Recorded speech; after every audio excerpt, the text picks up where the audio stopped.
రోని కార్తెల రోళ్లు వలిగేటట్టు ఎండలు కొడతాయి అని అంటుంటారు పెద్దలు. కానీ ఇంకా రోని కార్తె రానే రాలేదు. ఎండలు దంచి ధనియాలు బుక్కిస్తున్నాయి. పాయిటీలు ఇంట్లోకించి కాలు బయట పెట్టాలంటేనే గజ్జును వణుకుతుర్రు పబ్లిక్. అంటే గా తీర కొడుతున్నాయి ఎండలు. అట్లా సూరన్న వేడికి సుక్కలు చూస్తున్న పబ్లిక్ కు పెయ్యి కూలయ్యేటి వారితోటి పట్టుకొచ్చిన చూడుర్రి.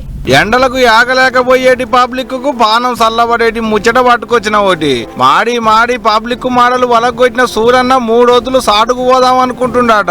అదే 3 రోజులు ఎండలు తగ్గి చల్లబడుతుందంట. మొగులంతా దూపకొని ఉన్న నేలకు గొంతికలు తడిపేందుకు వానదేవుడు తయారైతుండట. అవు ఈ నెల 22 కెంచి 24 వరకు అంటే ఓ 3 రోజులు ఆడాడ శినుకులు కాలుతాయట. మొగులంతా చల్లబడుతుంది అంటున్నారు అధికారులు. కొన్ని జిల్లాలలో ఉరుములు మెరుపులు ఆడాడ వడగండ్ల వానలు కూడా పడేటట్టున్నాయట. ఇంకొన్ని దుక్కుల తుఫాను కూడా లేచేటట్టుంది అంటున్నారు. ఉరుములు మెరుపులు తుఫాను గాలులు లేచిన కానైతే మళ్ళా చిన్నగుండదట. నుళ్ళు గట్టిగానే గాలులు తోలేటట్టుంది అంటున్నారు. ఇది మేమంటున్న మాట కాదు, మళ్ళా కొడుతూ మొగుల అధికారులే బయట పెట్టిర్రు. వచ్చే 3 రోజుల ముచ్చటట్టుంచుర్రి గాని పోయిన 3 రోజుల ముచ్చట చూడలే ఎట్టుందో.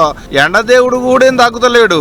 ఏమిట్లకేం లేదు, ఇప్పటికే మాడలు వల కొడుతున్నాడు. 17 జిల్లాలలో 41 డిగ్రీల కంటే మీదనే తిరిగిందట ఉష్ణోగ్రతల ముళ్ళు. అన్నింటికంటే ఎక్కువ మంచిర్యాల జిల్లాలో ఉన్న భీమవరంలో 41.8 డిగ్రీల ఉష్ణోగ్రత చూపెట్టిందట.